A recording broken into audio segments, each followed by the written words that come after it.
충격적인 영수회담의 성적표가 하나둘 나오기 시작했습니다. 먼저 오늘자 조원 CNI 여론조사 결과 윤석열의 지지율은 추가 하락해 턱걸이로 30%를 유지했습니다. 연령별로 보면 사실상 노년층의 지지 빼고는 심리적 탄핵 상태와 마찬가지인데 중요한 것은 차기 대권 지지율입니다. 이재명 대표의 지지율은 2주 전보다 상승하면서 40%에 육박, 기타 다른 후보들을 압도했습니다. 세부적으로 보면 민주당 지지층의 81%가 이 대표를 차기 주자로 꼽은 것이 주요해 보입니다. 해당 부분은 영수회담의 성공적 참교육이 영향을 준 것으로 풀이됩니다. 또한 정당 지지도 역시 점점 더 큰 차이가 나기 시작했으며 재미있는 지점은 김진표가 마지막까지 뻘짓을 하자 추장군의 국회의장 적합도가 더 오르고 있습니다. 이 정도 여론이면 국회의원들도 눈치를 안 볼 수 없죠. 지금 김진표가 이러는 것은 대통령 거부권 행사 후 재의결을 못하게 하려는 꼼수를 쓰려는 거 아닌가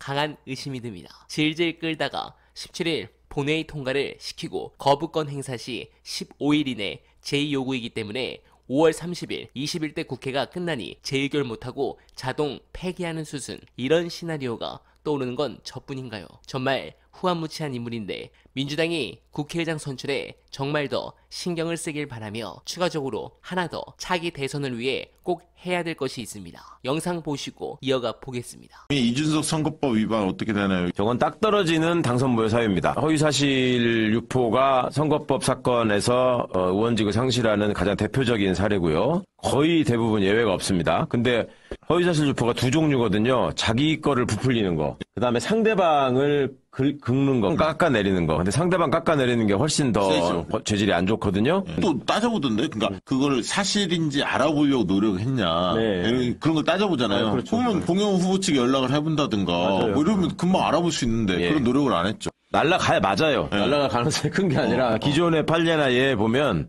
날라가야 맞습니다. 근데 다만 이제 30까지 가려면 시간이 좀 걸리니까 1년 반인데 2년 동안. 근데 뭐 선거법 사건을 빨리 끝내게 돼 있으니까 아무리 길어도 아무튼 눈치를 보겠죠. 윤석열 대통령의. 눈치를 보는데 이준석이 반윤을 확실하게 선언한 이상 반드시 그러니까. 기소됩니다. 네, 요즘 조선일보가 오세훈을 다시 띄우고 있습니다. 이준석을 띄웁니다. 이건 차기 대선에 그림을 그리는 것이죠.